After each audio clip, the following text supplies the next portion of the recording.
أعطيناك الكوثر فصل لربك وانحر إن شانئك هو الأبتر صدق الله العلي العظيم صلوات على محمد وآل محمد.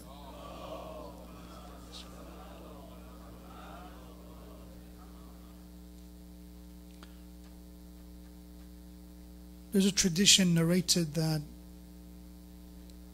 one day a man asked his wife to go to the house of Fatemiyyeh Zahra and ask a question from her. And the question was, ask her if I consider one of her followers and Shia or not. And she returned with a response from Fatemiyyeh Zahra Salamullah alayha, and the answer was, if you follow the command and the teaching that we taught you, and you stay away from what we forbid you, you are Shia, you are a follower of us. وَإِلَّا فَلَا. But if you don't, means you don't care what we said, you don't care what was the direction we provided, you're not our followers. And it makes sense. You are a follower of us. You know, naming in our religion is very important. But if you don't, in the culture we live in, not as much. People are called cities' name, right? And I don't want to offend anyone, but people are named after locations.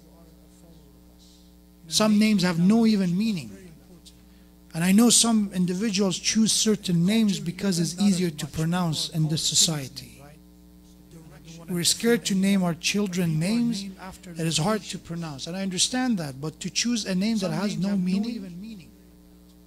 And I know some individuals choose certain names because so the name Fatima in this society itself, we're scared to name our children. It's a name that is being loved not only by Muslims, but so many non-Muslims even choose the name Fatima.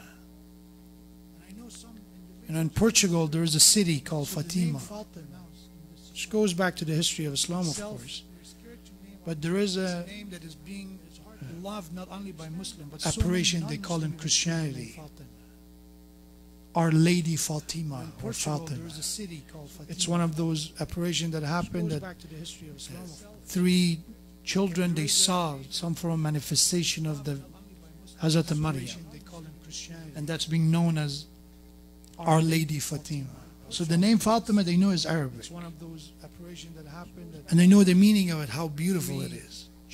Fatima means the one who's cut off from any evil, the one who's purified from any evil. Our Lady Fatima. And based on that direction that was provided, and they know in our faith and religion the focus is to think not only about the name of people, but even the name of places, the name of events, the name of incidents. That is a way to find some form of knowledge even from a name itself before understanding the definition of a concept. Not only about the name of people, but in the life of Hazrat Fatima, it has that example for us. That is a way to a personality knowledge even from a name itself before understanding. We would appreciate much more if we start living like her, not reading about her. Sometimes we think the more we read about them, it helps us somehow. Reading is the beginning. We would appreciate much more. But sometimes repetition of the same thing, reading something that it's meant to be followed, it creates a veil. It doesn't benefit, it won't backfire.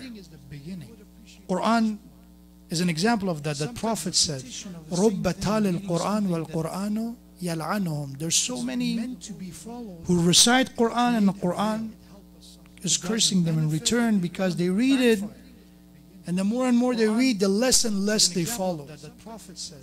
So that becomes a veil and extra burden.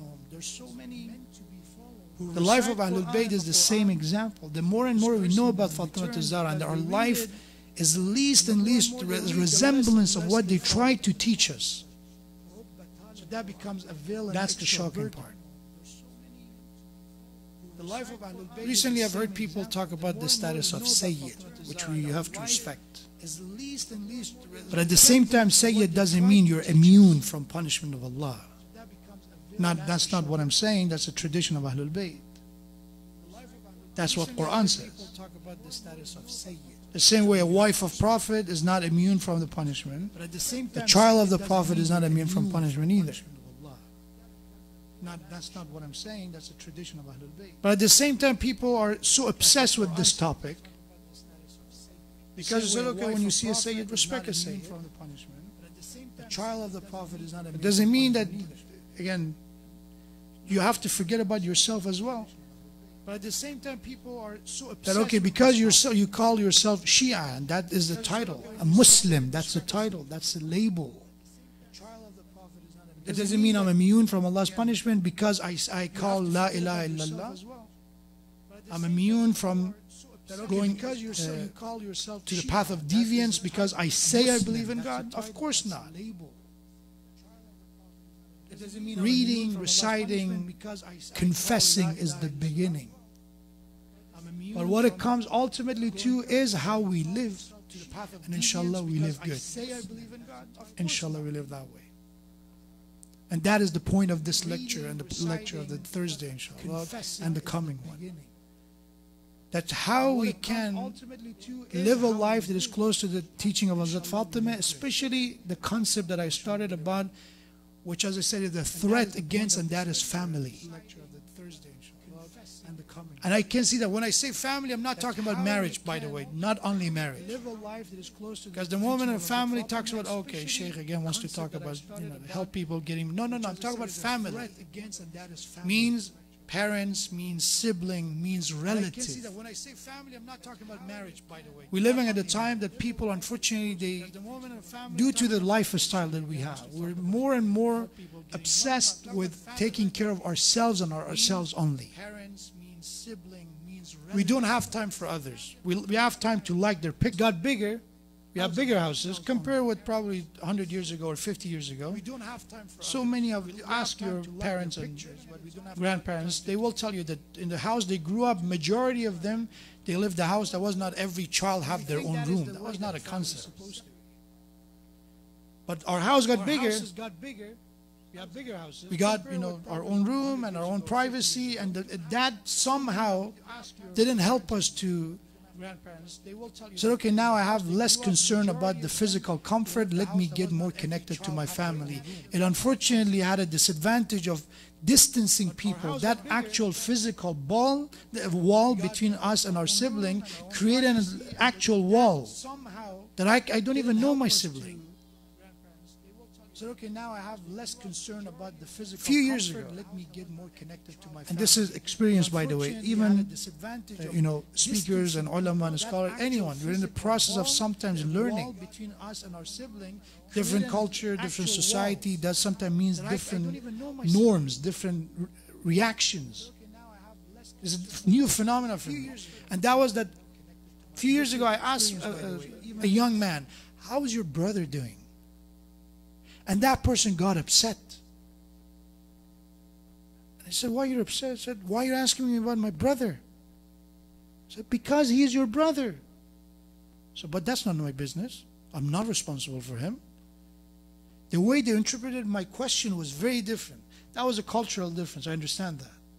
But later on I figured out that unfortunately that closeness among some families is getting weaker and weaker. In our faith, it's important to care about, and again, I'm repeating, family, I'm not talking about marriage only. It means any form of relation and bond that you have with somebody that you consider a family member. And that is your parents, your siblings, your children, your spouse, your in-laws that consider family. There's a distant family and there's a close family members. And I promise you, when we distance ourselves from our families, that is the moment we start having that alteration of our values as well. Our religion also is being affected by that. That's the reason I think this topic is important, to learn from the life of Fatima to Zahra about family. The first thing Prophet was said and told by God was to وَأَنذِرْ عَشِيرَتَكَ الْأَقْرَبِينَ. Start with the close ones. Who's close to you? Your uncle? Start with your uncle. With your cousin. When it comes to charity, وَأَنْفِقُوا, start doing charity and donations. Start وَلِذِي الْقُرْبَى وَالْيَتَامَى وَالْمَسَاكِينَ. Start with the close ones. Start with relatives. Start with family. If you have a family member, it's forbidden for you to give charity to any other organization if your mom, God forbid, is suffering. If your dad is in financial trouble, it's forbidden for you to give in any whatever so-called organization out there, because that's a necessity next to you. That's an obligation. You may say, who's out there that they don't care for their parents? And I know cases that because of that sense of disassociation, we don't sense that belonging, that loyalty doesn't exist. In the past in Quran, Allah would say that some would stick to idol worshipping because of their ancestors, right? They say, why you worship idols? What's your logic? Aba and al-awwaleen, our ancestors used to worship this, we do the same thing. In the time we live in, it's a different concept. It's not about Aba and al-awwaleen, because a majority of us, we live in a society that we are a minority, if you like it or not. And because that we're a minority, we forget about the ancestors, we forget about the value, not in the pagan and those part that we actually have to replace. No, even the good values are being replaced by more relevant, more recent ideas and cultures and values. My dear brothers and sisters, the life of Fatimah Zahra is to work and invest in your family. In your family. It's important to help other people. It's very important. But priority starts with family. How to have a family that is considered a family that is following the message of Allah. That ideal family that Fatimah Zahra is telling us. There's no need for her to give a hadith for us to see. You read about her life. When you read about her life, you understand what is she trying to say. The way she's trying to say, she's living it. Hadith is very important. It's one of the best way of communication of an infallible with people. That's very important. We're not undermining the hadith. But there's another concept we call sunnah, right? Tradition. How Prophet lived, look at that. You learn from the way they live, because when Prophet says something, he follows it. He does it. He did it. He didn't say, brush your teeth, and then he didn't even follow it. No, when he passed away, they saw that still he has his siwak, they call, that toothbrush of that time, behind his ear. He had it with him. If he said, brush your teeth, he had it with him till last second.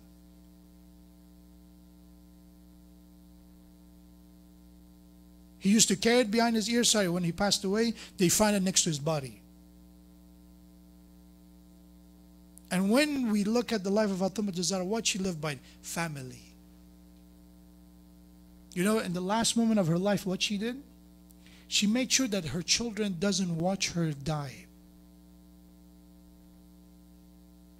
She sent her daughters to one of the relatives at Bani Hashim's house. She sent Imam Hassan and Hussein to go to masjid. And even when Asma, which was a relative, Asma was the widow of the Ja'far ibn Abi Talib. Asma bint Umays, that you hear her name a lot in the story of Hazrat Fatima. Ja'far al-Tayyar, Ja'far ibn Abi Talib, that which was martyred, the widow of him was Asma. Even she asked Asma to leave the room. I said, go outside, after a while call me. If you hear my response, don't come. But if you didn't, go and call my husband Ali. The one that's in her relationship with her dad, Rasulullah said, whenever I miss the aroma of the heaven, I go to Fatima. That she is the mother of her father. And can she be the mother of her father if she's so busy with her work that she forget that she has a dad? I understand when you get married, you have a responsibility of taking care of your husband, taking care of your child. But it doesn't mean replace your parents. And that's one of the biggest weaknesses of families. You get married, you don't know, and we don't know how to manage that relationship that we just started without replacing it. We think, okay, now I'm married, forget about them. It's like that they were labor workers, that they were responsible to raise me to this age, and now go do whatever you want. When in reality, my actual responsibility starts now. Because Allah said, وَبِالْوَالِدَيْنِ إِحْسَانًا, to honor your parents in what age? What age? When you have to honor your parents? Kabur, when they get old. And that means that you're already married and have children. It doesn't mean you're a teenager or you're a child, an infant. The honoring parents test starts when actually you're married. How are you going to honor your parents now that you have responsibilities? Are you going to replace them? Are you going to say, oh, you know, he's the used good. I have no usage for him now. Same thing for mom, same thing for siblings. It's literally like children. We think that family is like children. You know, when we are in high school and middle school, we have friends, right? Close friends. And then we go to high school and we forget about the middle school if they don't come with to the same school. Sometimes we think it's the same thing. You know, siblings are the same. You know, we're with them because we're living in the same house, in the same place. The moment we move on, we treat them the same way. When in reality, family is much more than that. There's much more than that. How to have a family that is a Fatemiyyeh family. A Fatemiyyeh family. That's a title. We talk about that on Thursday. Number one is to remember that you have to be a pair in order to have a family. It means you have to have a teamwork mentality. You have to work together. We cannot go against each other in order to have a Fatemiyyeh family. Right? I can't say, you know, I'm a father, I'm the mother, I'm the only one who's going to do this. And I talk about this on Thursday. وَمِنْ آيَاتِ أَنْ خَلَقَ لَكُم مِنْ أَنفُسِكُمْ أَزْوَاجًا. Number one is zawj, is pair, is mate. You need to have a partner in marriage. You know, it's a criticism for our time. In the time of the Prophet, that wasn't the case. That when somebody become a widow, it was not that difficult like today for them to remarry. Why? Because again, a human being is not made to live by themselves. I know we can talk about that famous book. That person is not alive anymore, but I have to continue. Did the Prophet approved it? No, he didn't. That's the opposite. It was much easier. It wasn't accepted norm at the time of the Prophet for a widow to get married. Even if the person who lost his life was a shaheed and martyr, still he would be able to get married again. Why zawj? You need a mate in order to have a family. So if you're a sibling, that's fine. You're part of that family.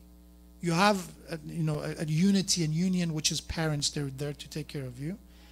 But in order for you to be able to start your own family, which is not replacing it, is an extended family, you need to find the right partner, right spouse. The word partner is a bit double-sided. What I mean by that is to find the right spouse. That's number one. We cannot have a Fatemiyyeh family by ourselves. In order to have Hassan and Hussein alayhi salam and Zainab, in that family you need Ali ibn Abi Talib and you need Fatima al-Zahra. You need both of them. And that's the outcome, that's the result. And I can tell you so many examples that the mother is a hard-working mother who wants to raise her children well, but the father unfortunately is careless. Or the father really is invested to make sure that his child get a proper education, has a strong ethical and moral values, but the mother doesn't care. Unfortunately, they're not aligned. One says education, get a degree. One says have akhlaq and have iman. Both of them are trying to pull this child. The outcome usually is not very pleasant to watch. And every one of them have to stand for their action. If the mother is failing in her job, she has to answer. The father will not be blamed. If the father failed in his job, he has to answer for it. If they said the heaven is under the feet of the mothers, it's not free. There's a cost for it.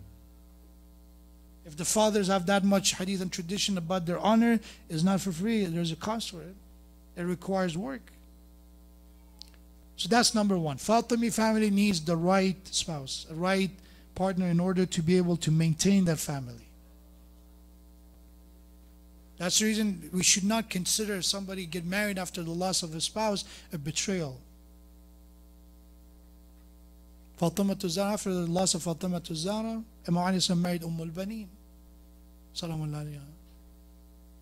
But the right kind of person, the one who asked Imam Ali salam, her name was Fatima, but she asked Imam Ali salam, don't call me Fatima, because I don't want the children of Fatima to Zahra to get traumatized by hearing their mother's name, that I'm not a replacement for Fatima. So we have so many of these taboos that exist among us. That's number one. Number two, Quran says, is لِتَسْكُنُ إِلَيْهَا. A Fatemiyyeh family is supposed to create sukoon, comfort. It's supposed to dissolve anxiety. That's the job of a family. لِتَسْكُنُ إِلَيْهَا. If you want a family, means if you want to provide a good environment for your child and your spouse, you cannot make it a constant place of tension. We cannot do that. If you do it, it will be the result of people trying to escape it. We don't like to be uncomfortable for a long period of time. We cannot be comfortable all the time. That's the nature of the man either. We need to face difficulties, right? I'm not saying, oh, you should not be upset ever, you should not be anxious ever, you should not be stressed. No, there are moments that is part of the nature of the man to experience discomfort. But if it's long lasting, if it's very, and repeated in a very short intervals over and over, that will be a problem. That is a cause to lost the value. That's the core of the family. لِتَسْكُنُوا إِلَيْهَا. That you come together, you create an environment that people can feel some level of comfort. If they feel that we go to the family and I can't get any support from the family. And by the way, I'm going to, inshallah, I know we had a fundraising and I talk over there, and it's considered a lot of talking because of what I said over there. And I try to, inshallah, manage it. But there is a continuation tomorrow night, so I will be able to wrap up. So I'm not in rush of saying everything tonight. But I wanted to add one addendum to this. And that is when I say supposed to provide comfort and supposed to provide support. Interpretation of these two words is very vague. What do you mean by support? It means that whatever they do, you say, oh, I'm here for you. It doesn't matter what you did. That's one way the people expect. And what we mean by comfort means, do everything. Make sure if your child wants this, give him that. If they want that, give him that. Just listen, literally become an obedient parent. That's not what I'm trying to say. What I mean by the first term that I use, which is to provide comfort, it means to provide an environment that you don't follow your desires and your emotions to raise a family. Because emotions are unstable. I'm happy, I laugh too loud, like maniacs. And then you get so sad and you cry so much. There is no balance. But sometimes you cry, sometimes you laugh and smile. That is the balance. Emotions, if you don't control them, they're not the way that you think, oh, if I let my emotions flow, they will come to an equilibrium. They will adjust themselves. That's not the case. Emotions are not that way. That's the reason for a depressed person, if you tell them, cry, it makes you feel better. No, it doesn't. For a depressed person, crying doesn't make them feel better. It makes them feel more depressed. Yes, somebody lost somebody. Yes, that is a moment. But for a depressed person, you cannot prescribe that advice. So provide comfort means look at the families, manage it with wisdom, that how can I do this right to my family without involving so much emotions. I feel bad for my child. Every other child have a phone That's not comfort. That's not comfort I'm talking about. That's emotion kicking in. I feel bad for my child, so it means my logic as a mother tells me buying a phone for a 12, 13, 14 years old and a smartphone with unlimited data or connecting to Wi-Fi is not a good idea. Forget about mothers. Talk to any, child psychologist and they will tell you the same thing. The amount of attachment they find to the social media is unhealthy. But I'm going to ignore that.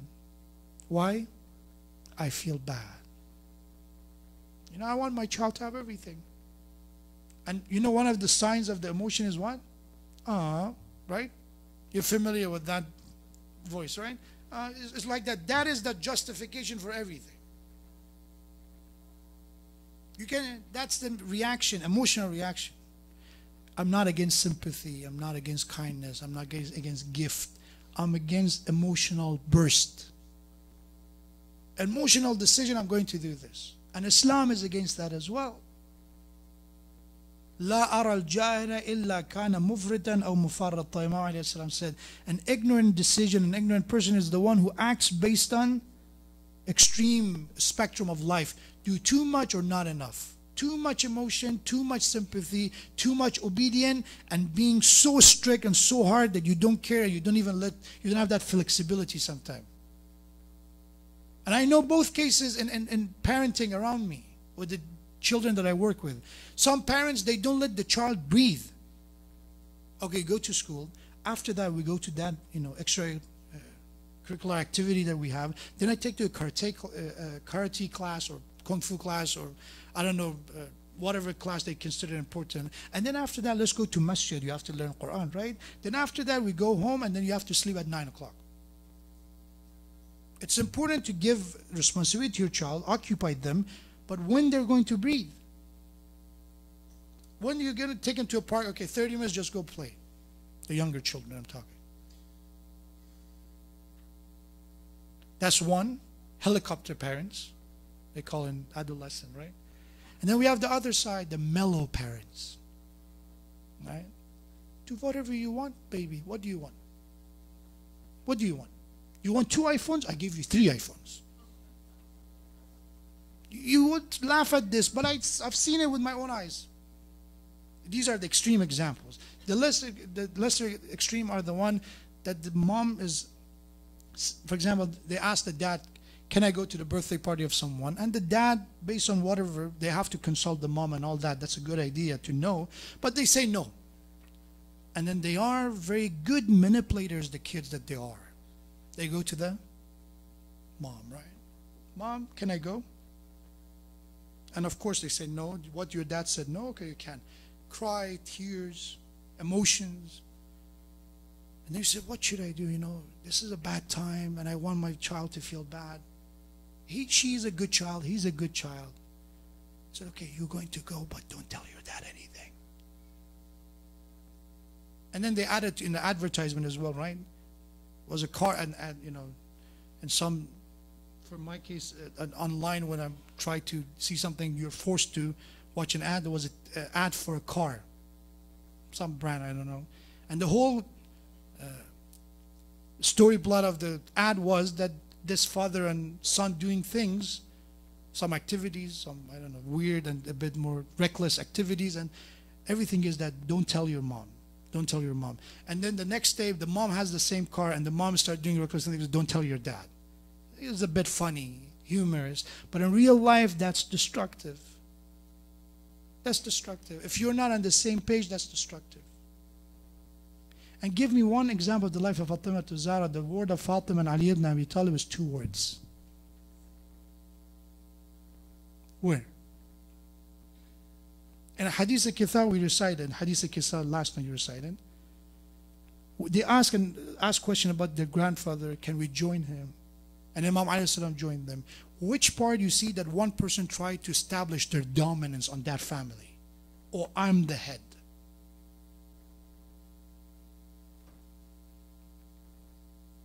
So Fatimi family is supposed to provide a logical comfort, not an emotional outburst of comfort. لِتَسْكُنُوا إِلَيْهَا. And what I mean by support is don't care about culture. What I mean by that is, in our culture, we don't talk to our children about their mistakes. Islam didn't say that. Islam said if they have a problem, let them talk to you. Nowhere in Islam said, okay, your child says, I made a mistake, I did this, slap them in the middle of their confession. Nowhere in Islam Allah said it. But in culture, we do it. Because we think from the ancestors, from whatever, that is the best reaction. Teach them the lesson now.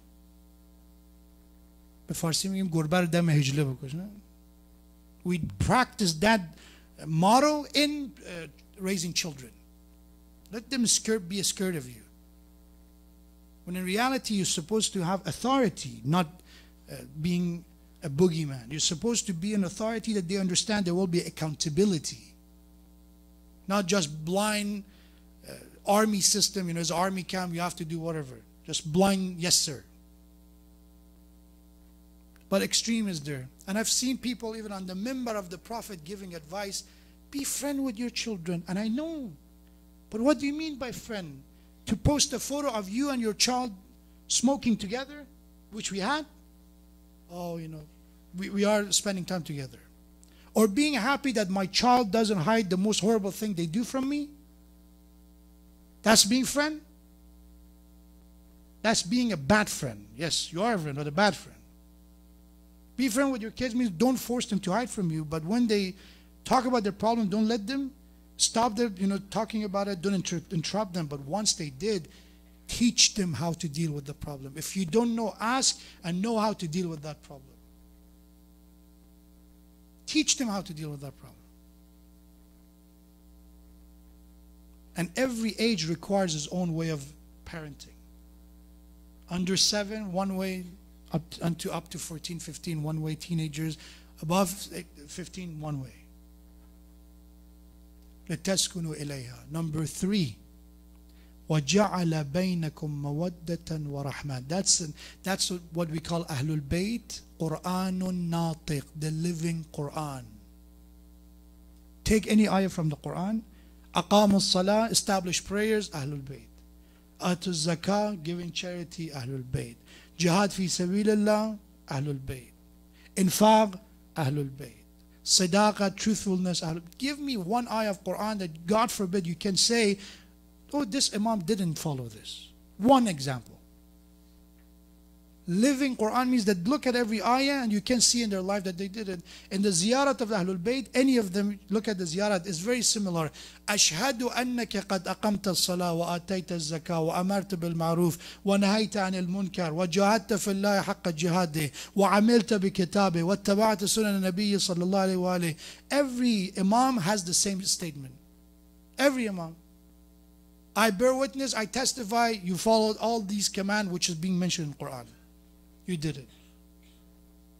So this ayah from Surah Rum that I'm reciting for you, I call it the Fatemiyyeh family. You say, oh, but you're using Quran because she is living this ayah. You can see every aspect of this ayah in her life. That was number 2. Number 2 was to be a Fatemiyyeh family. We need to understand the importance of bringing a logical, balanced comfort to the family. A right type of support toward your family. Third one, وَجَعَلَ بَيْنَكُمْ مَوَدَّةً. Number 3 is affection, compassion. A Fatemiyyeh family have compassion, kindness.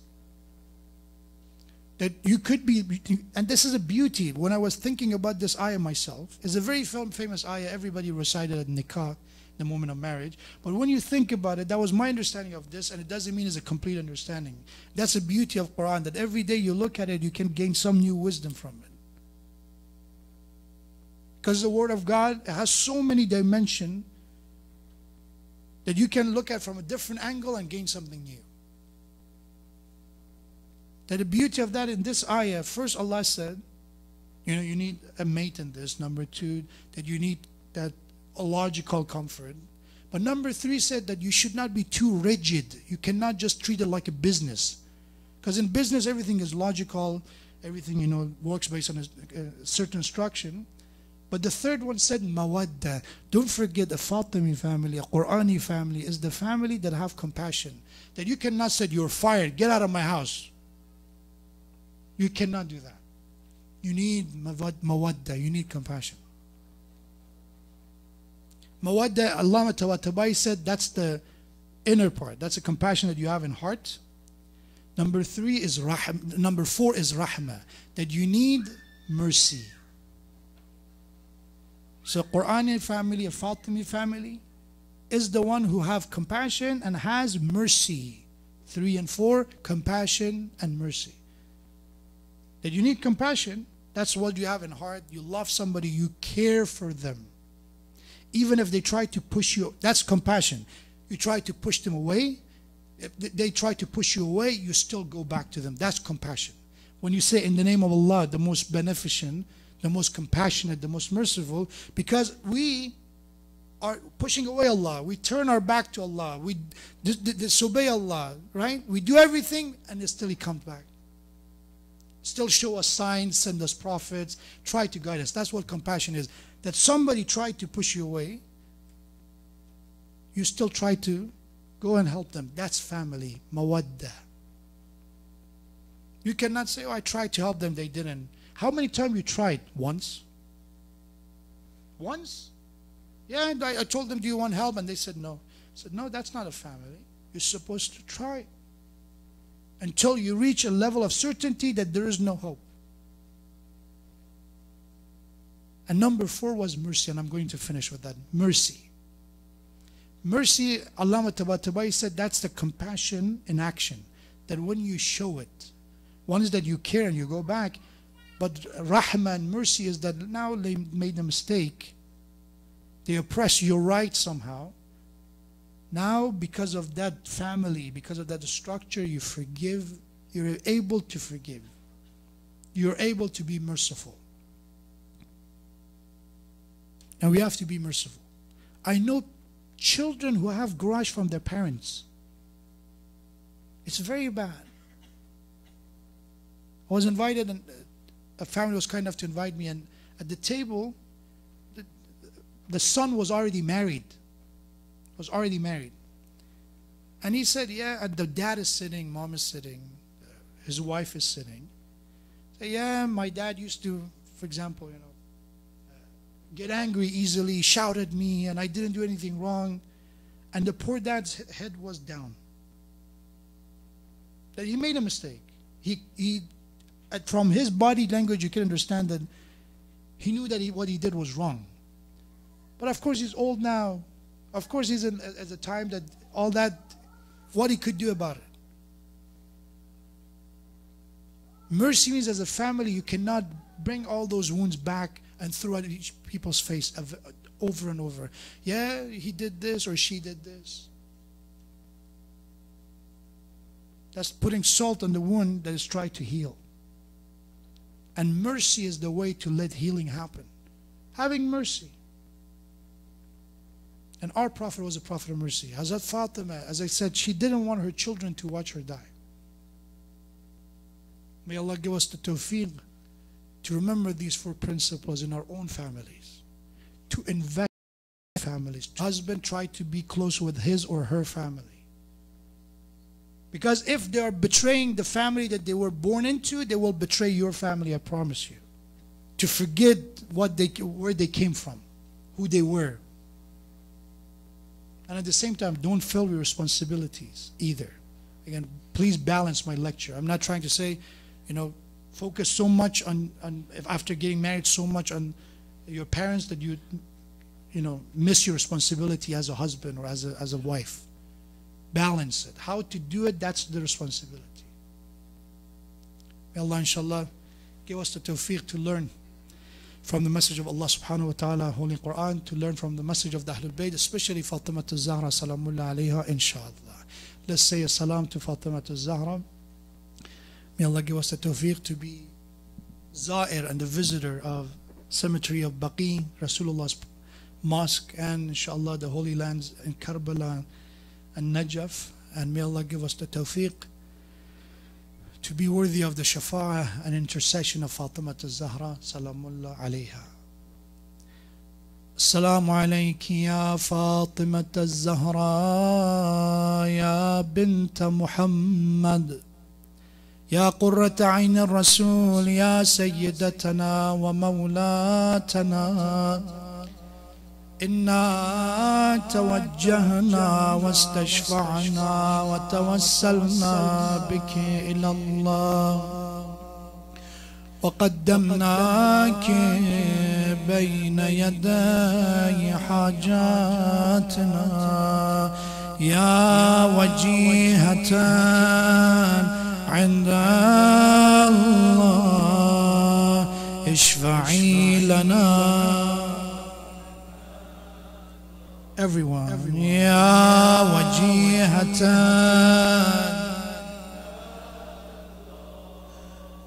اشفعي لنا. The tragedy of the life of Fatima to Zahra, inshallah finish with the musibah.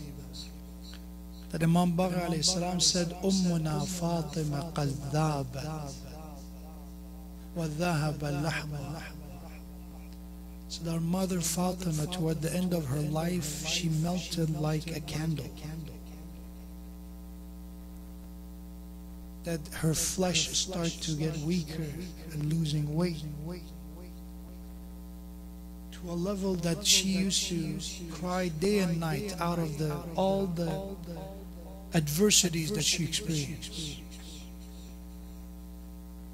That the neighbors came to Imam Ali alayhi salam and said, Ya Ali, ask your wife Fatima to cry during the day or night. We cannot rest. And we have that Imam Ali alayhi salam built a place, kind of a shelter next to the grave of Hamza. In order, when Fatima used to go to the grave of Hamza, Sayyid al-Shuhada and Shuhada Uhud, for her to be able to rest there for time. And then that place was called Baytul Ahsan, the house of sorrow. What she was trying to make sure to shield her children from understanding the pain she's experiencing. That she doesn't want them to be close to her to see what she's going through. What happened to Fatima to Zahra? We have in a narration that Imam Hassan alayhi salam said, just one of those reports that we know from Imam Hassan is that one day all those grudge and hatred against the Prophet all bubbled up until Rasulullah passed away.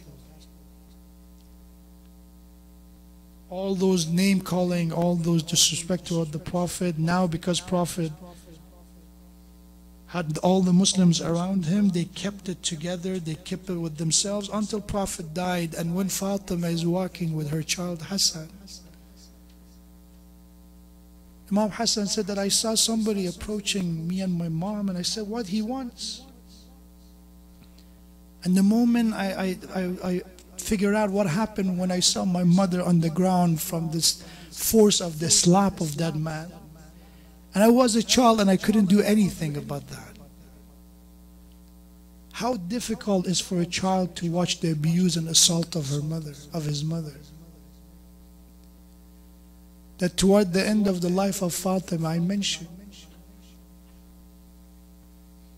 that she asked Imam Hassan Hussein to go to masjid, ask Zainab and Kulthum to go to Bani Hashim's house. And in the last moment of the life of Fatima, Fatima was by herself because she is with Allah, she doesn't need anyone. And when Hassan and Hussein returned from the mosque and they saw Asma is crying at the door, she's wiping her tears, they figure out something is wrong. They rush into the house and they saw the lifeless body of their mother. And they start calling their mom, Ya Umma Kallimini. Oh mother, talk to Hassan. Oh mother, talk to Hussein. If you don't answer us, our soul will leave our bodies. We will not be able to accept this. We have that Hussein alayhi salam, he placed his face on the feet of Fatima to Zahra salamullah alayha. And he said the same thing, Ya Umma Kallimini, talk to Hussein, answer the call of Hussein.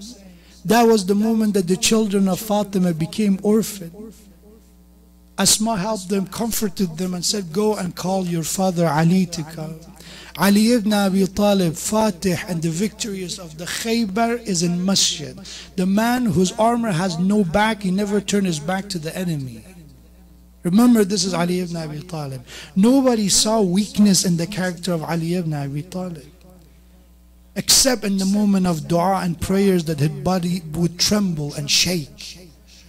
And one more time, when Hassan and Hussein came crying to the masjid, they look at Ali ibn Abi Talib alayhi salam and said, Ya Aba, قد ماتت أمنا فاطمة. O Father Ali, indeed our mother left this dunya. In the narration said, فوقع علي على وجهه. People, they saw Ali fell on the ground on his face. He was not able to tolerate the loss and the pain of Fatima. When the moment Ali was able to regain consciousness, the first thing he said, Ya Fatima, who I will talk after you, who will answer Ali after you? Ali ibn Abi Talib came to the house, saw the lifeless body of Fatima.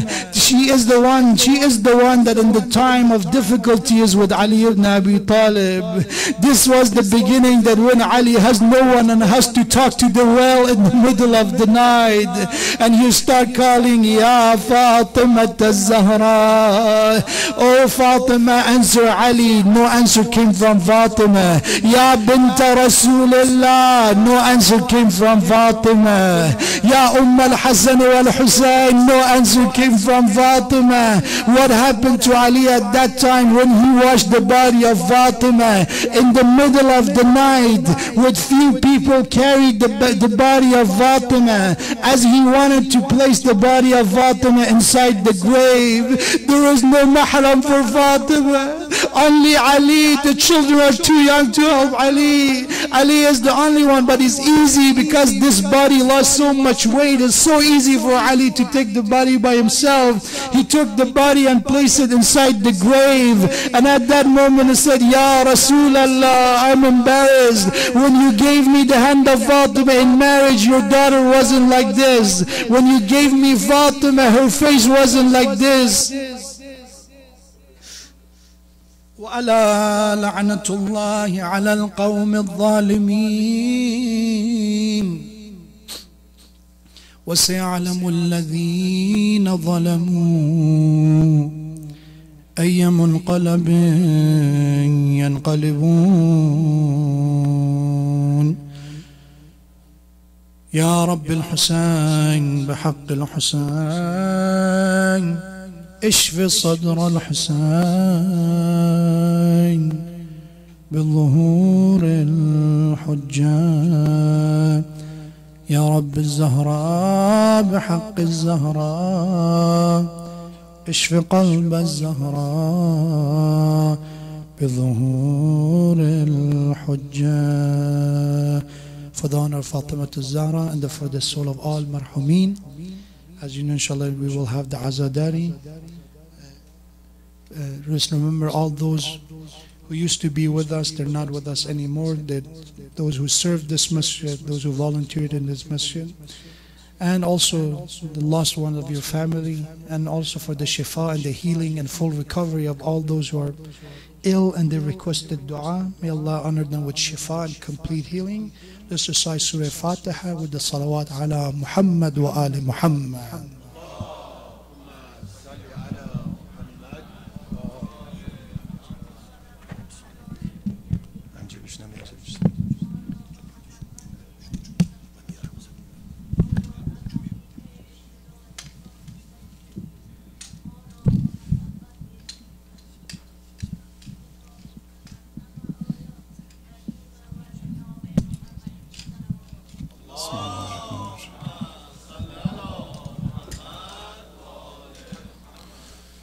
بسم الله الرحمن الرحيم.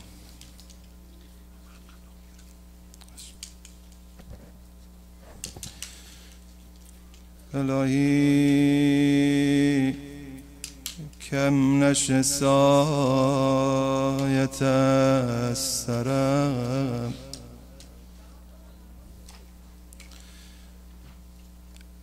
الهی برات بسازم یه حرم. مادر الهی کم نشه سایت از سرم الهی برات بسازم یه حرم. با کبوترا به دورش بپرم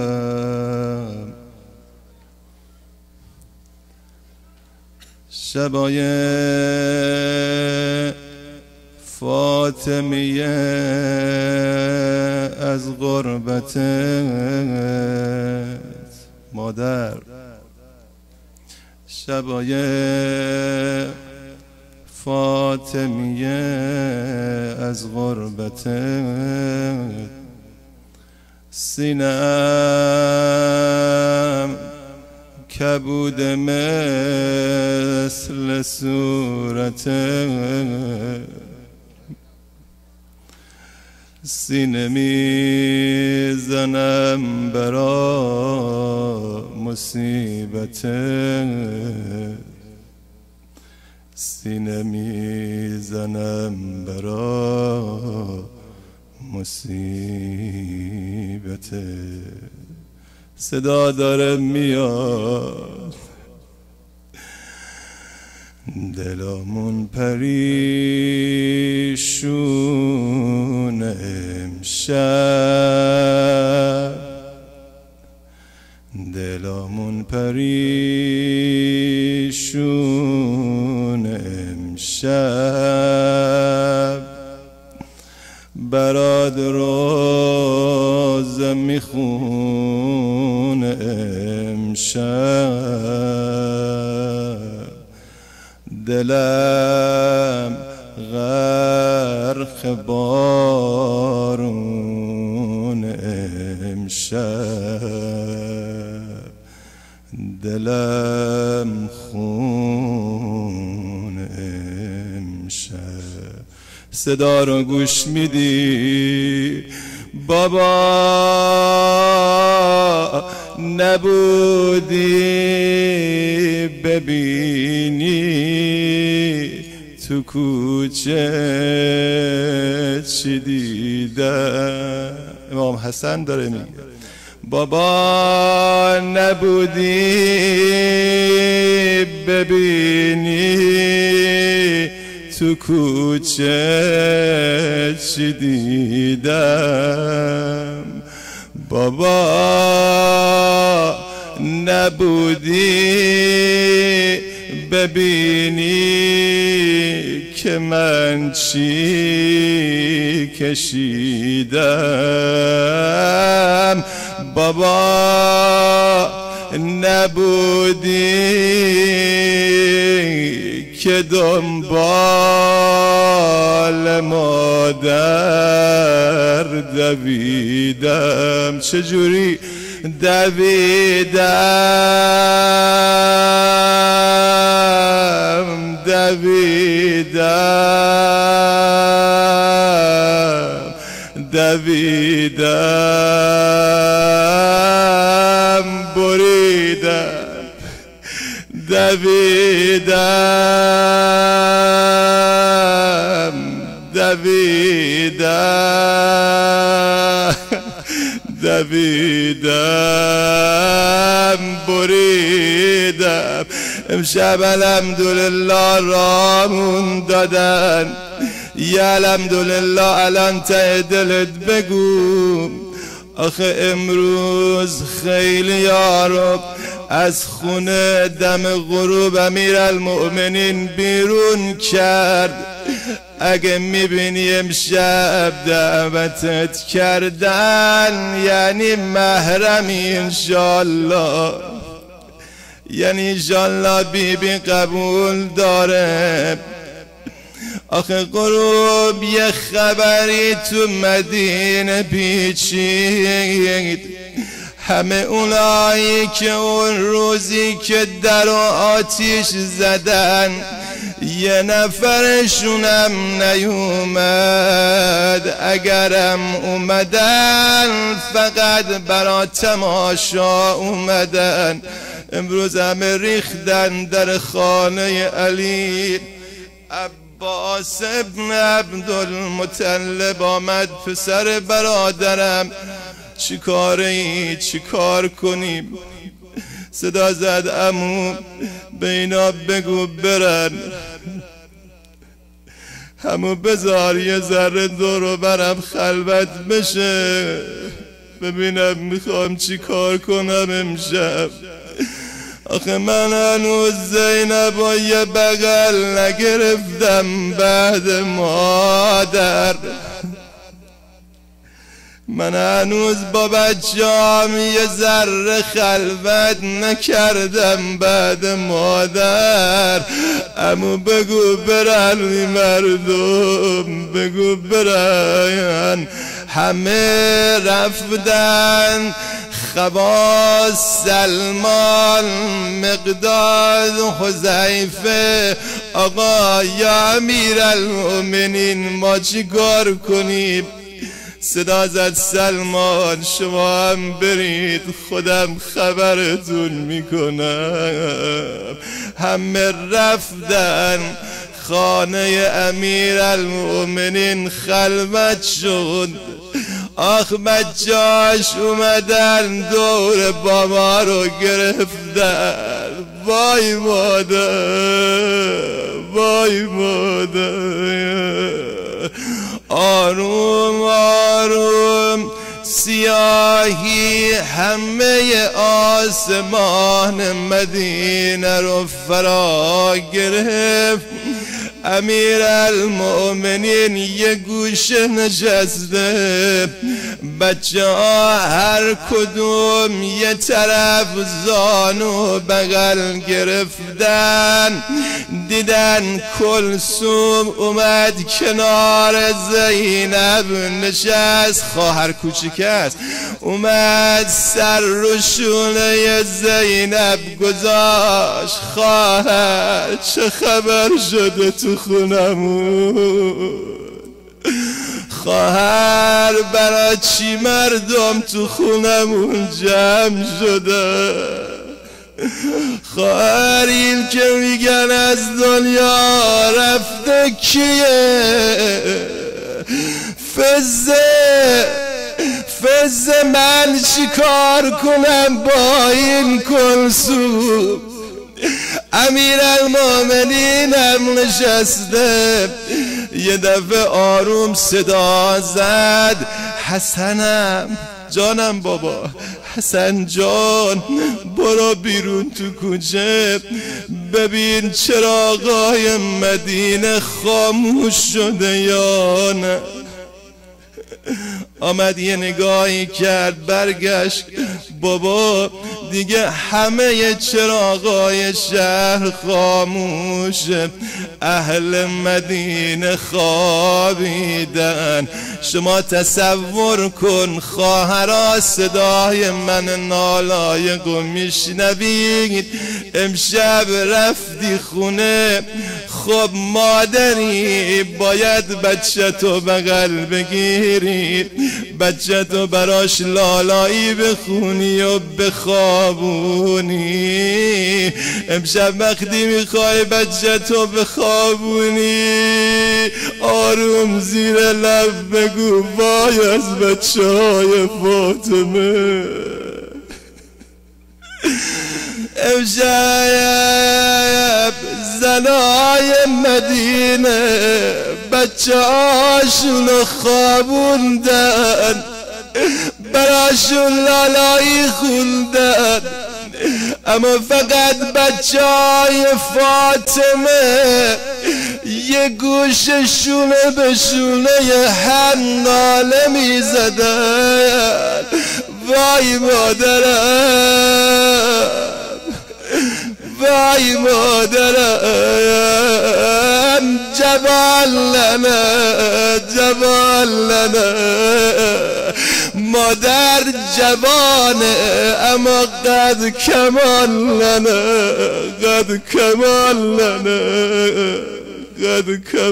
لنا به هر حال امیر المؤمنین وقتی خبر رو از امام مجتبی شنید آقا آب فراهم شده علی الان تو خودشه آی فادرم سیلیان روز به رویت چه غریبانه زدن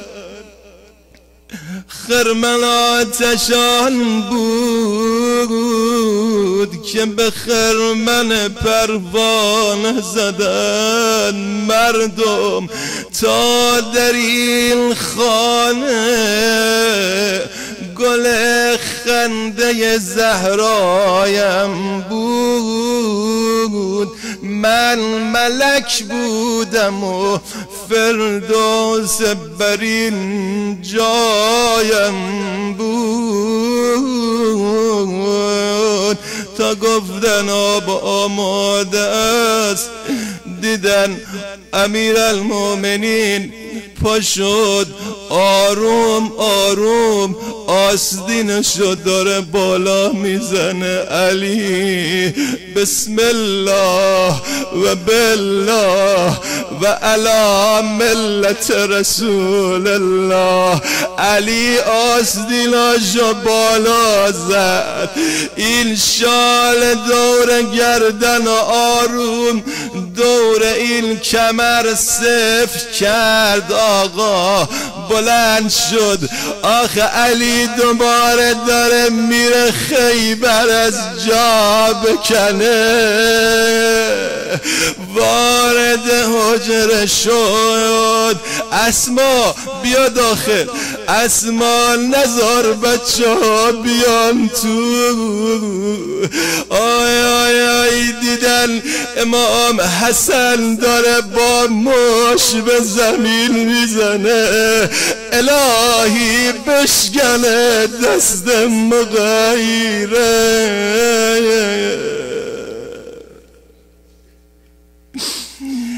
یکی بیاد تو کوچه ها به مادرم کمک کنه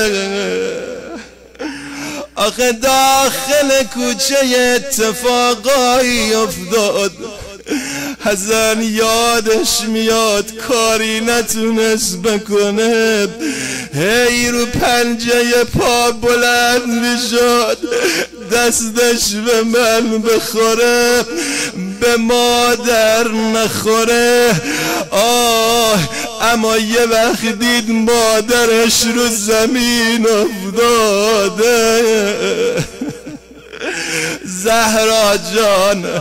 زهرا جان پاشو این کودکت چه دیده که هی زار میزنه هی دست مشت کرده به دیوار میزنه تا صدا زد اسما درو ببند آروم که گره معجر فاطمه رو وا کرد یه صدا زد ای وای حسن چرا جانم بابا حسن این همون چیزیه که میخواستی بگی حسن پس تو کوچه چی کار میکردی بابایا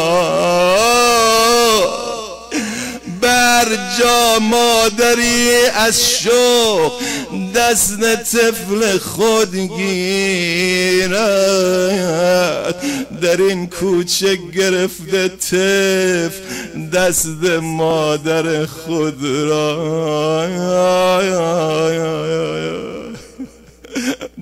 بابا من این قدم که فکر میکردی بیکار نبودم بابا، دیدم داره راه و اشتباهی میره.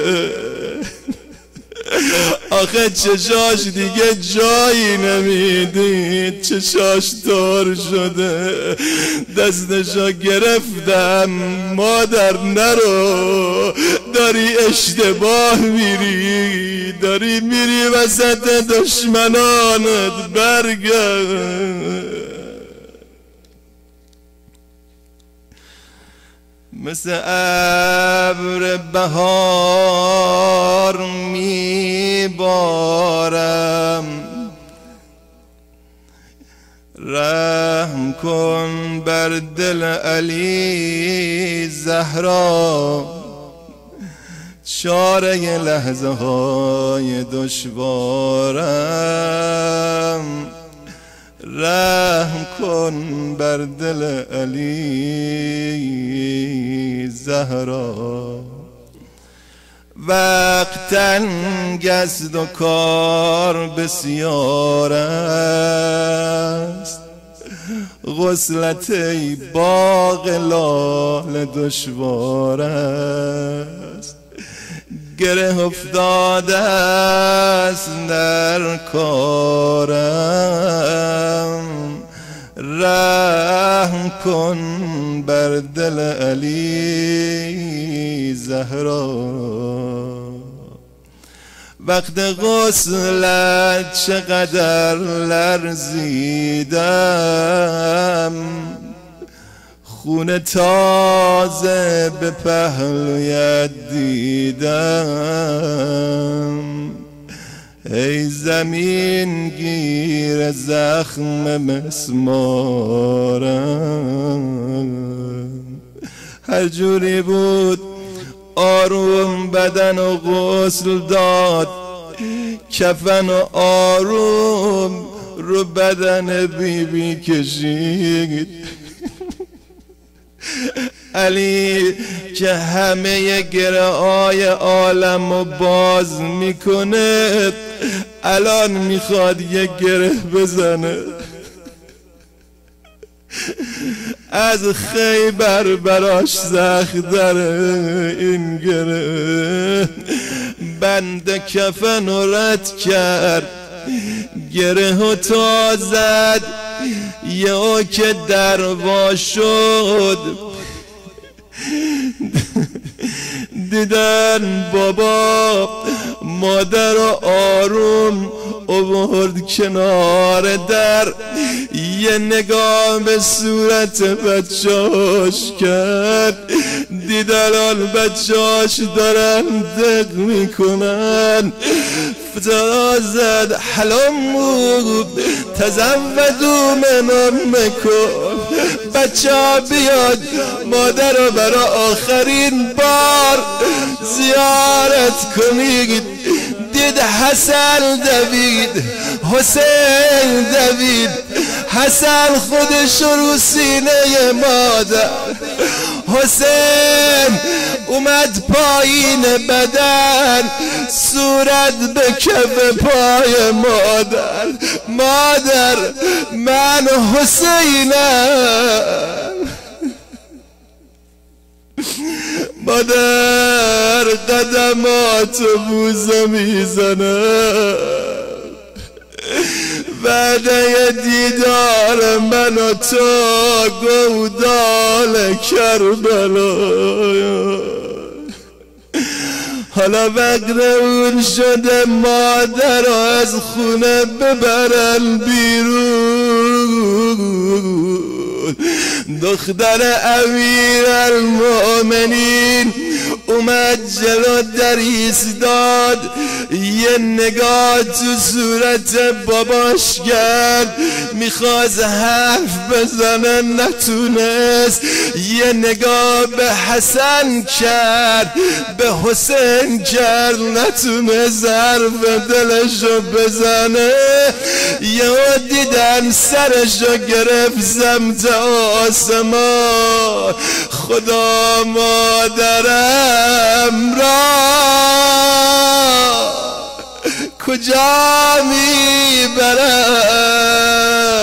همه خدا مادرم را نبریدش مادرم یه ذره الان باید ببرم کربلا التماس داد بریم کنار گودا لحظه وداع جانا ببین که زینب گم کرده دست و پا را جانا ببین که زینب گم کرده دست و پا را یه ذره آروم تر برو داداش دل میرود ز دستم صاحب دلان خدا حسین 50 سال خواهریم را چه میکنی احساسهای مادریم را چه میکنی اومد جناب عبدالله حسین دید حال زینب خوب نیست تا دست گذاشت رو سینه خواهر صدا زد داداش قربونت برم میخوای بری برو قول میدم بچه آتم بر میگردونم داشت میرم یه حرفیم زد بدتر آتیشش زد صدا زد زینبم زینبم اینا که منو کشتن آب میارن آزاد میکنن اگه تو آب نخوری بچه آم از تشنگی میمیرن لذا عصر عاشورا اومدن مشگارا که انداختن دیدن زینب یه ظرف آب برداشت اومد جلو بچه ها صدا زد بچه ها من عمتونم ببینید دارم آب میخورم لذای زهنه را دیدن رقیه خورد سکینه خورد آخر بابم خورد نیمه شب شد همه بچه ها رو خوابون گفت حالا برم گودال ببینم چی به سرش آورده هنوز چند قدم از این خیمه نیم سوخته دور نشده دید صدای یه جیغه یه زن همه بچه ها بیدار کیه داره فریاد میکنه گفتن خانوم ربابه اومد بالا سر رباب رباب تو باید کمک من باشی خب بچه ها بیدار شدن گفت خانوم دست خودم نبود امر کردی آب بخوریم آب خوردم آیا الان احساس میکنم سینم شیر داره حالا که شیر دارم علی نداره خانوم هنوز یادم نرفته لباش بهم میخورد آخ لبای بچم ترک خورده بود همه صدا بزنید یا حسین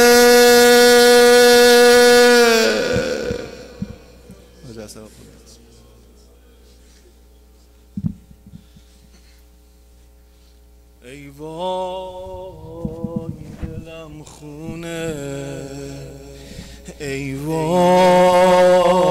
از این خونه هر شب بدون تو برام شام غریبونه، هر شب بدون تو برام شام غریبونه، هر شب بدون تو برام شام غریبونه. شام غریبان خانم فاطمه زهرا، ادب کنید، قربان خدماتتون. یه کوچه باز کنید، چند دقیقه مزاحمتون بشیم ان که همه حاجت روا بشه. هر شب بدون تو برام شام غریبونه، هر شب بدون تو غریبونه. یه ساده رو یاد، هر شب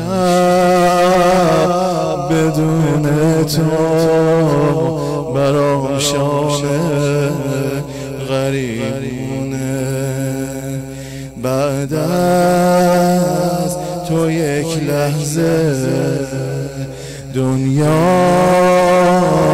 نمی ارزه، پاشو ببین مرد داره از گریه میلرزه،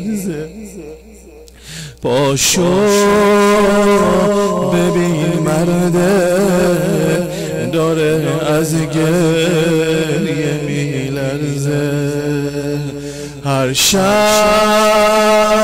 بدون تو برام شام غریبونه، هر شب بدون تو برام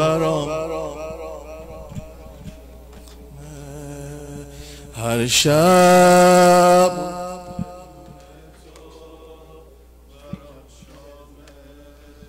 غریبونه. دلگیرم از دنیا بعد از تو ویلا، لا خیر فی عمری من بعدک یا زهرا، یا مولا یا مولا،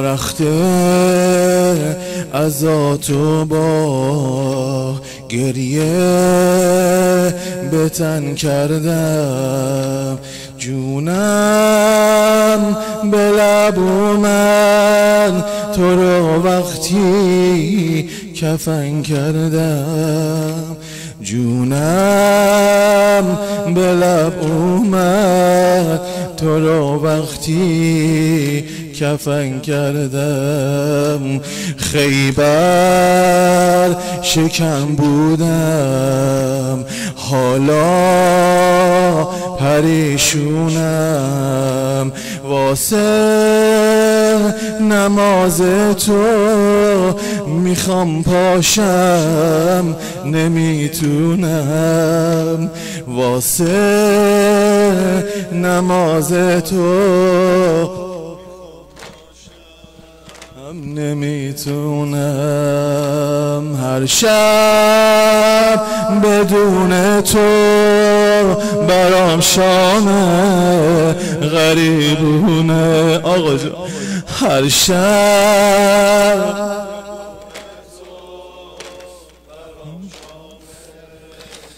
غریبونه، رو دوشم تابوتت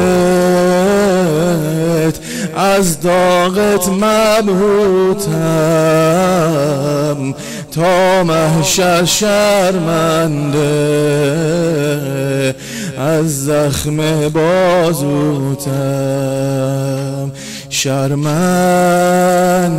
که میری خیلی غریبونه، خاموش شده تو شب چراغ آخرین خونه، خاموش شده تو شب چراغ آخرین خونه.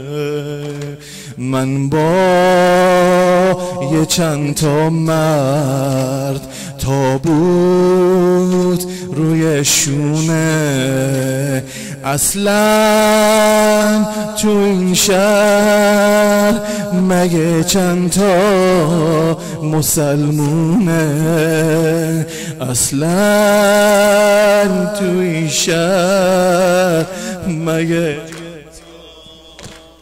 مسلمونه. الرحمن میخونم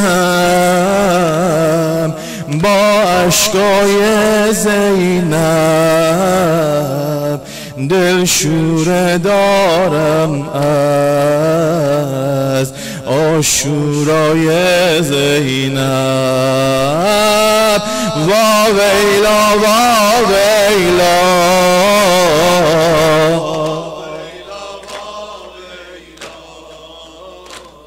صلی الله علیه ساکن کربلا. وا ویلا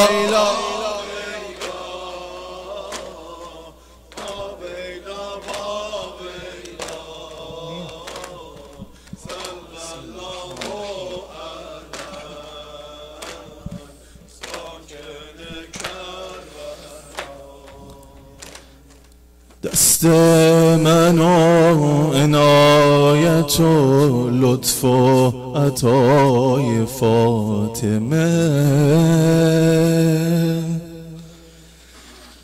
قلب من و محبت و مهر و ولای فاطمه،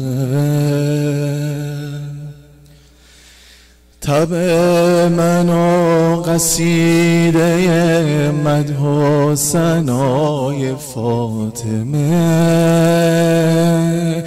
طبع من و قصیده مدح و ثنای فاطمه،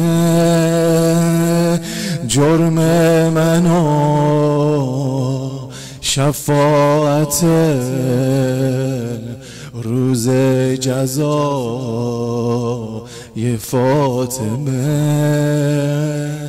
به بذل دست فاطمه، به خاک پای فاطمه، منم گدای فاطمه، جانم فدای فاطمه، منم گدای فاطمه، جانم فدای فاطمه، منم گدا جانم فدا. همه جواب بدن قربان نفساتون. یه فاطمه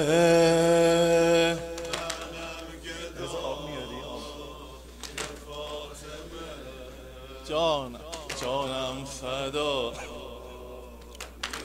فاطمه رشته مهر فاطمه سوی خدا کشد مرا، دل به ولاش داده ام تا به کجا کشد مرا، گر به زمین زند مرا گر به سما کشد مرا، درد اگر عطا کند یا به بلا کشد مرا. پای برون نمی نهم از سر کوی فاطمه تا نشود ملبم مگر به گفتگوی فاطمه. منم گدای فاطمه، جانم فدای فاطمه.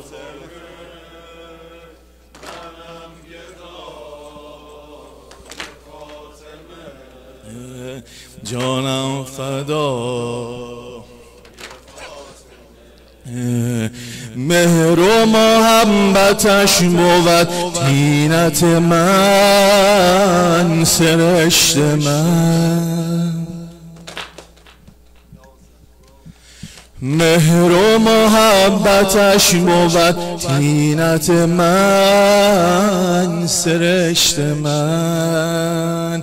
ز دوستیش آبرو داده به رو، قسمت و سرنوشت من. سنگ محبت ورا بر سر و سینه میزنم، به یاد خاک قبر او داد مدینه میزنم. مرغک طبع من شده طوطی او، عذار او کبوتر دلم زند پر به سوی مزار او. قلب شکستم بود در همه جا زار او، شفا گرفت چشم من ز خاک رهگذار او. خانه کو چکش بود کعبه آرزوی من. از آن خوشم که فزه اش نظر کند به سوی من. منم گدای فاطمه، همه جواب بدید. فاطمه هممون گداییم امشب، گدای زهرا.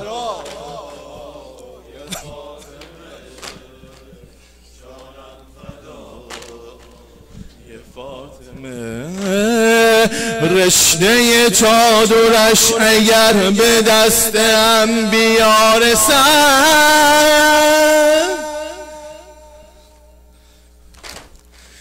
رشته چادرش اگر به دست انبیا رسد، شعاع فخر انبیا به عرش کبریا رسد. از لب جان فضا شگر زمزمه دعا رسد، جان ز نوای گرم او به جسم مصطفی رسد. کسی که قدر و هل عطا گفت خدا به وصف او، کجا قصیده های من بود رسا به وصف او. فاطمه ای که مصطفی خوانده به رتبه مادرش، به احترام می کند قیام در برابرش. به دست و سینه و جبین بوسه زند مکررش، بوی بهش یافته از دم رو پرورش. ماده او کسی به جز خدا شود نمی شود، حق سخن به مدح او ادا شود نمی شود. منم گدای فاطمه. یه بند دیگه مونده. جانم فدای فاطمه، منم گدای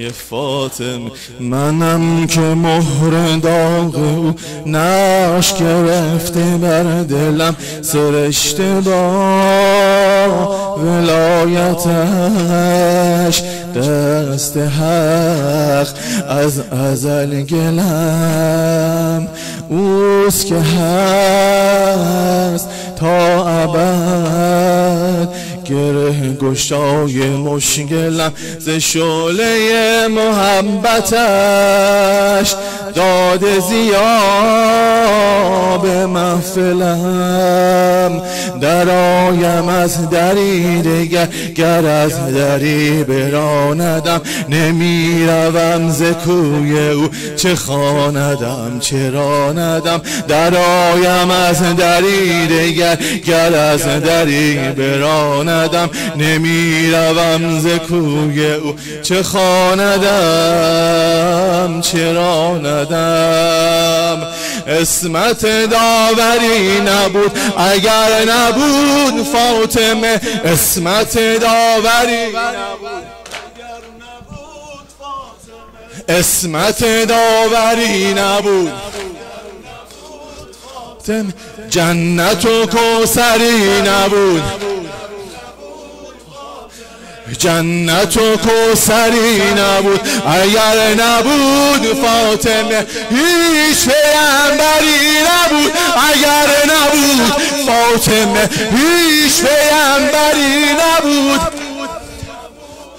فاطمه احمد و حیدری نبود فاطمه منم گدای فاطمه جانم فدای فاطمه منم گدای فاطمه جانم فدای فاطمه کندش نکن یه فاطمه جانم فدای فاطمه جانم فدای فاطمه من جانم اشک دونه دونه از چشام میریزه اشک دونه دونه از چشام میریزه غصه دل من فقط یه چیزه که بابام غریبه دل به غم نصیبه غربت بابامون خیلی عجیبه غربت بابامون خیلی عجیبه اشک دونه دونه از چشام میریزه اشک دونه دونه از چشام میریزه غصه دل من فقط یه چیزه که بابام غریبه دل به غم نصیبه غربت بابامون خیلی عجیبه غربت بابامون خیلی عجیبه مادر بی تو دخترت هراسونه مادر بی تو دخترت هراسونه مادر دل مرتضی علی خونه مادر بی تو دخترت هراسونه مادر بی تو دخترت نه مادر دل مرتضی علی خونه مادرم فاطمه مادرم فاطمه ام ابیها مادرم فاطمه مادرم فاطمه ام ابیها مادرم فاطمه مادرم فاطمه ام ابیها صداش بزن مادرم فاطمه ام ابیها مادرم فاطمه ام ابیها. مادرم جوونه قامتش کمونه، مادرم جوونه قامتش کمونه، روی مسمار در آثار خونه، قصه بی نهایت شکوه و شکایت، دل من شکسته از این حکایت، دل من شکسته از این حکایت. مادرم جوونه قامتش کمونه، مادرم جوونه قامتش کمونه، روی مسمار در آثار خونه، قصه بی نهایت شکوه و شکایت، دل من شکسته از این حکایت، دل من شکسته. مادر چرا صورت تو شد نیلی، مادر چرا صورت تو شد نیلی، مادر تو کوچه کی زد به تو سیلی، مادر چرا صورت تو شد نیلی،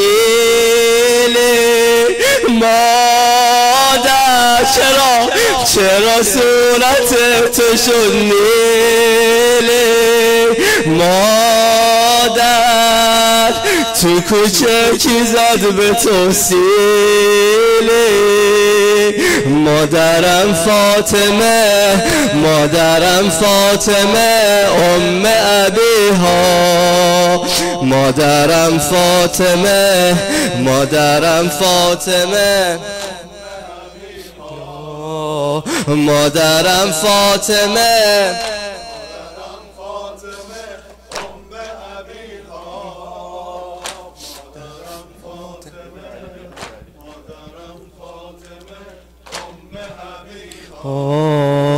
دلم آتش گرفت از غم زمونه، دلم آتش گرفت از غم زمونه، ببینش که چشمام همش روونه، دلم آتش گرفت از غم زمونه، ببینش که چشمام همش روونه، اگه دوستم داری مادر جوونم، بذار این لحظه ها پیشت بمونم، بذار این لحظه ها پیشت بمونم، دلم آتش گرفت از غم زمونه، دلم آتش گرفت از غم زمونه، ببینش که پیشت بمونم، بذار این لحظه ها پیشت بمونم. مادر چرا دست به پهلو میگیری، مادر چرا دست به پهلو میگیری، مادر همه میگن که داری میری، مادر چرا دست به پهلو میگیری، مادر همه میگن که داری میری. مادرم فاطمه، مادرم فاطمه ام ابیها، مادرم فاطمه، مادرم فاطمه ام ابیها، مادرم فاطمه، مادرم فاطمه ام ابیها، مادرم فاطمه، مادرم فاطمه ام ابیها، مادرم فاطمه،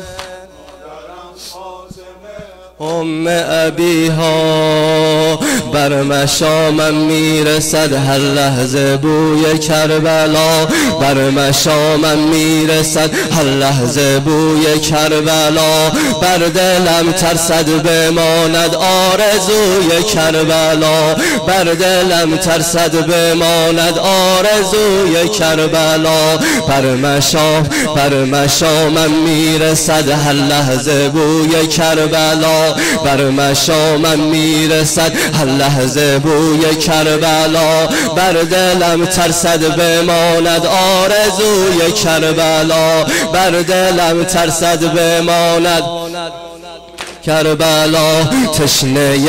تشنه آب فراتم ای اجل مهلت بده، تشنه آب فراتم ای اجل مهلت بده، تا بگیرم در بغل قبر شهید کربلا، تا بگیرم در بغل قبر شهید کربلا. وای حسین وای حسین وای حسین وای حسین وای حسین وای حسین وای حسین وای حسین و اما و اما و اما و اما و اما و اما و اما و اما و اما.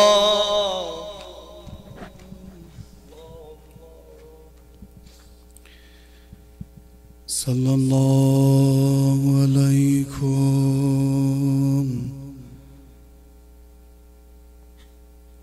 یا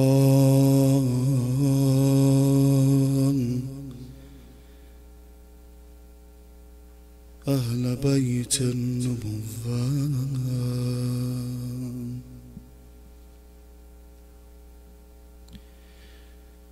ای مصحف ورق ورق،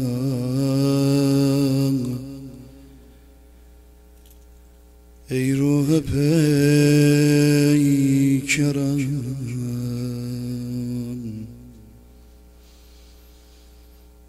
آیا تویی برادر من؟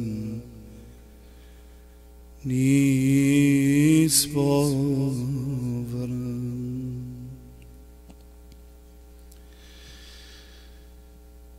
امشب چه صحنه هایی رو دید خانم زینب، اما بمیرم برا اون لحظه ای که از بالای تل زینبیه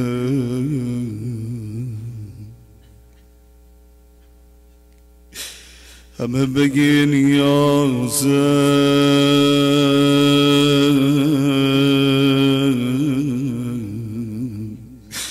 یا حسین. آی نمک همه برنامه ها ذکر ابی عبدالله یا حسین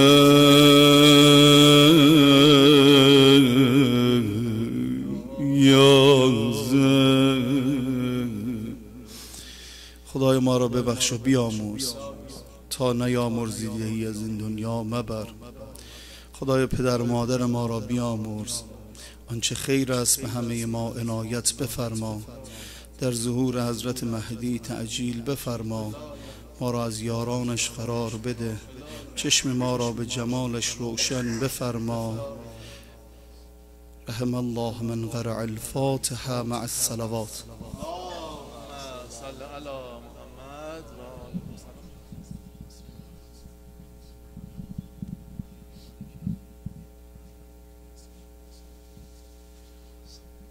وعجل الله في فرج مولانا صاحب العصر والزمان.